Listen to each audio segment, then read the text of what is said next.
Hello everyone, we are continuing our discussion on module 4 part 3 data communication.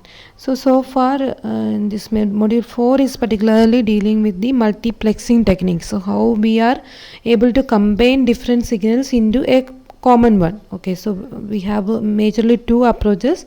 You can either divide it, say with respect to time division multiplexing. I mean the common carrier resource we can divide like that, or we can divide in the total bandwidth, like frequency we are dividing into different frequency bands called the frequency division multiplexing. So we already seen how that frequency division multiplexing scheme is working. Now to understand the concept a little bit more, in this part we will see certain possible problems they may ask you. Very simple problem from the fundamental concept that we learned in part 2. Okay, so for example, these problems are taken from Forozen textbook. Stallings, they are taking some very general case studies, and that much detail we don't want. That is why particularly I focused on certain problems that you can expect for your university exam. So this is one particular question. Assume that a voice channel occupies a bandwidth of 4 kilohertz. So that is the requirement of a particular voice channel. Now we need to combine 3 such voice channels. So 3 voice channel means each will be in need of a bandwidth of 4 kilohertz. So that is our requirement, and we are going to combine them together. 3 such voice channels we are going to combine into a link with a bandwidth of 12 kilohertz. So definitely 3 voice channels, each of bandwidth 4 kilohertz we are combining. So 4 plus 4 plus 4, so totally 12 kilohertz will be our requirement, right? So those 12 kilohertz carrier we are choosing in such a way that the range of frequency or the spectrum of the carrier is from 20 to 32 kilohertz. So that kind of a carrier frequency we are having. Okay, show the configuration using the frequency domain. Assume that there is and there are no God bands, and we already seen what is this God band. To avoid the possible interference between different bands, between two frequency band we will be giving some gap. Okay, so if you are giving that, it will be better, but still if you are not giving, the things can work maybe with a little bit less clarity and all. So in this problem they are assuming there is no God band. You are supposed to show the configuration, so they are expecting a kind of figure. You can illustrate the concept to say means in a written manner, and at the end you can show a diagram also. That will be better. So how we can approach it? So first, already each voice channel which you are supposed to combine are in need of a bandwidth of 4 kilohertz each, and finally you are going to combine them into a link with 12 kilohertz without any God band. So everything is fine, 4 plus 4 plus 4, 12.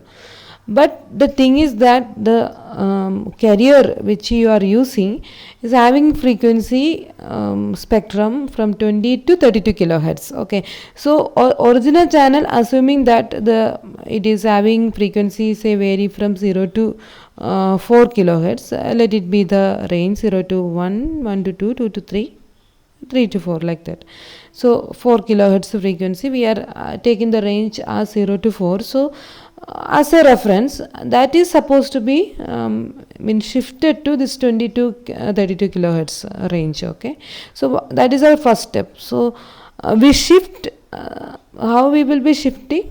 By using proper modulation technique that we already seen in our third module. Okay, discussion. So we shift or modulate each of the 3 voice channels to a different bandwidth. We use say 20 to 24 kilohertz bandwidth for the first channel, 24 to 28 kilohertz bandwidth for the second channel, and 28 to 32 for the last one. So that the 20 to 32 we are dividing like a 20 to 24, 4 kilohertz. Then the next, as we are not giving any God band in between, immediately you can start the next range from 24. Okay, otherwise there will be some gap between this. Okay, so 24 to 28, another 4. then again you can start from 28 to 32, like that you are dividing. Okay, so even though you are dividing, on the background the original bandwidth, that is from 0 to 4 kilohertz, you are supposed to shift to this new frequency range. Okay, by using a proper modulator for that. Now then we combine them as shown in the figure. On figure is also given, so that is also supposed to be drawn when they are asking this kind of a question. So just look at the mark distribution and accordingly you can answer. If it is for some 2 or 3 marks, then it's enough to explain like this, but depending on the mark you can give that figure. If you can give that a figure view, not only for this question, whatever be the question they are asking in university exam, if you can support your explanation with a proper figure, that can impress the evaluator. Okay, so keep that in your mind. So I'm telling you only for the university exam point of view. Another coaching means objective type of examination, you just basic understanding of the concept is enough. Okay. Now at the receiver side, each channel receives the entire signal, and you hope you remember how the frequency division multiplexing is working as a whole. So after combining the different frequency together, you will be sending in your common carrier, but when you are looking at the receiver point of view, how the receiver is going to differentiate the particular 4 kilohertz for him. Okay, so what it will be doing, the receiver will be receiving the entire signal, that is a combined signal which contains all the 3 voice channel. Now using a proper filter, the receiver is able to separate his own signal. So the filters are to be used properly for that. Okay, so which can filter out a particular spectrum of information. So the first channel uses a filter that can pass frequencies say from 20 to 24 kilohertz. So that is what is being sent by the first sender, right? So it is to be received at the first receiver, and it filters out or discards any other frequency, the remaining range. Similarly, the second channel uses a filter that can pass frequencies between 24 to 28 kilohertz at the receiver side, and the third channel uses a filter that passes frequencies between 28 to 32 kilohertz. And each channel then shift the frequency to start from 0, because from the sender point of view the frequency is ranging from 0 to 4 kilohertz. Okay, so and we shifted that to some 20 to 24 like that, 24 to 28 like that, and that has to be shifted back or demodulated back to the original. Okay, so whatever things you are doing at the sender side, that you are out to reverse at the receiver side also. So this is how you can view this, assuming a 3 telephone or something which is generating voice signal, say from the range we taken 0 as a reference, so 0 to 4, 0 to 4, 0 to 4. So 4 different signals being generated by 4 different senders, which are to be delivered to 4 different receivers. Now using a modulator, we are shifting this 0 to 4 to 20 to 24, and the next 0 to 4 to 24 to 28, and the last one to 28 to 32, and we are combining them together into a single one so that it can be transmitted through our common carrier. Okay, this is the process of multiplexing, many to one. From here it is, we can see a kind of 3 to 1 multiplexing.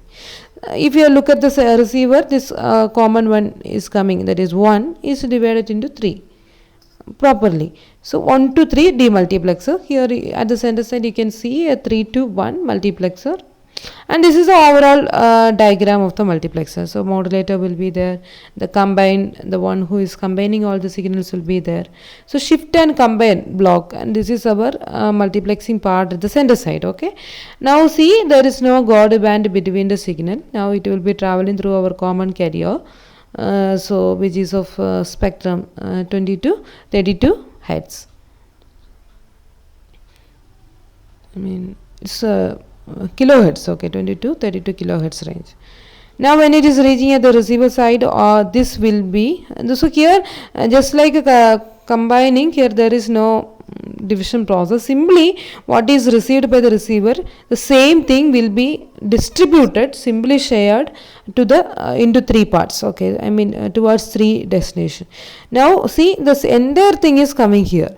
And using a band pass filter, we will filter out the first part alone. I mean the frequency from 20 to 24, and the remaining parts will be discarded by this particular band pass filter. Similarly, this one will be discarding the first and the last portion, and this middle portion 24 to 28 will be filtered out. It will be given like this. Similarly, the last one filter out the remaining part, and it will retain only this 28 to 32 kilohertz for this particular destination. And we have to demodulate that. Now similar to this modulator, the demodulator, it's not shown in the figure, will be working here, and that will convert this 20 to 24 back to 0 to 4, 24 to 28 back to 0 to 4, again 28 to 32 back to 0 4, and it will be received delivered to the particular destination. So that about the idea. So hope you understood how to approach a problem like this. The concept is very simple. Simply divide the frequency in that way, and you have to support your argument with a proper diagram like this. And this modulator, the band pass filter, and those terminologies are important, because without that it is not possible for us to achieve our multiplexing and demultiplexing properly. Okay. Now one more question here, it involves God band also, just to get a view of it. So here we have 5 channels, and each with 100 kilohertz bandwidth. So that is a range. So it will be like 0 to 100 kilohertz for the first one, 0 to 100 kilohertz for the second one, like that. And they are to be multiplexed together. Now they are asking what is the minimum bandwidth requirement of the link or the common carrier. If there is a need for a God band of 10 kilohertz. So between two input signal, there will be a God band of 10 kilohertz between the channels to prevent possible interference. Okay. So all together 5 such channels are to be multiplexed together with a God band of 10 kilohertz between two channels. And what is the total requirement you have? Okay, so what kind of a common carrier or link you are expecting, so that it can achieve something like this. So what you can do, it's again very simple concept. 5 channel each is requiring 100 kilohertz. Totally there will be 500 kilohertz requirement. Okay, in any range we just need 500 kilohertz. The upper frequency, you need a spectrum, so that where the upper frequency minus lower frequency should be 500 kilohertz, provided there is no God band. But in this case they are expecting a God band of 10 kilohertz between two channel. Now you tell me 5 channels are there, so between two channel you have to give a gap of 10 kilohertz. So how many such gap you have to provide? 5. Between two channel means 4 such gaps will be there, right? So between every two channel 10 kilohertz will be provided as God band. So totally in addition to our 500 requirement, 10 into 4, so 540 kilohertz is total need. Okay, it's very again a simple concept. So for 5 channel we need at least 4 God bands, because between two channel we are providing a God band. Not at least, exactly we need it. In the sense, if you are reducing it accordingly, the possibility of interference is there. If you can increase this value, and the system will be more good, but some kind of wastage will be there. So you have to choose an optimal value for the God band, and you can provide depending on your requirement. And this means that the required bandwidth is at least the 5 into 10 100 kilohertz, the total requirement, plus the gap 4 into 10 kilohertz. So totally 540 kilohertz. So this is your answer, and again you can support it with a suitable figure or a kind of configuration. So how it will be? So this is the frequency domain plot, where in the x-axis we are taking the frequency, and y-axis we are representing the signal as a function of frequency. So that it will be like this. You are already familiar with this kind of representation. So each signal, channel is having, this is carrying a particular input channel, another one, 100 kilohertz. In between we are providing, say, gap 1, 2, 3, 4, 10 kilohertz each God band. So it happily reached as a receiver side, and at the receiver using band pass filter, say which can pass from 0 to 100, will be filtering out only this, and it will be delivered to the first destination. Similarly, the next one, that is 110 to 210, because 10 is the God band. Proper filter you have to use at the receiver to filter out only this part. We don't even need the God band, that is just for supporting when the signal is traveling on the way. There should not be any interference issue. For that we are providing this God band. So hope this concept is clear. I just want to give you view like how possible problems you can expect from this. If they are asking questions like this, they will be providing from this frequency division multiplexing. So with this we will wind up the discussion of frequency division multiplexing. Hope you got an overall idea at least how things are working, but when you comes to the implementation part, there are many difficulty, and that much detail is not needed.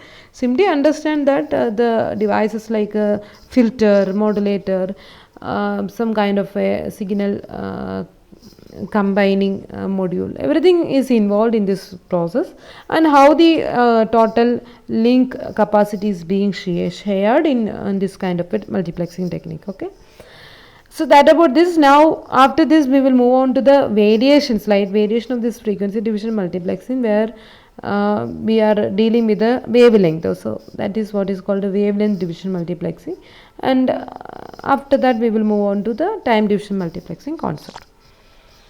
Okay, thank you.